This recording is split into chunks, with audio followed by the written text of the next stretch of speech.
Il faut comprendre l'impact d'une telle chose. La réelle divergence théologique qu'il y avait entre les opposants du chassidisme et les chassidim était la question du Tzimtzum. Tout le reste n'était que politique et lutte de pouvoir. Le Ramash répondit à cette lettre.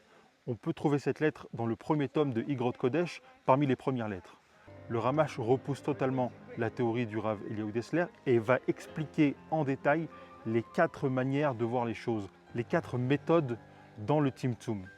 La première, qui est le plus à l'extrême, est celle du Gaon de Vilna, qui dit que le Tzimtzum est bien kepshuto, Dieu ainsi que son rayonnement sont rétractés de ce monde, car ce monde est trop bas pour supporter la présence divine. Plus nuancé, l'élève du Gaon de Vilna, Rabbi Chaim de Volojine, développera une autre méthode. Le Tzimtzum est à prendre au premier degré dans le rayonnement de Dieu, mais pas dans Dieu lui-même.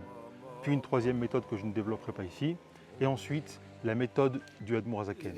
La rétractation du rayonnement de Dieu n'est pas une réelle rétractation. Ça serait comparable à une rétractation du format d'expression, comme un son qui deviendrait de plus en plus aigu et que mon oreille ne pourrait plus entendre.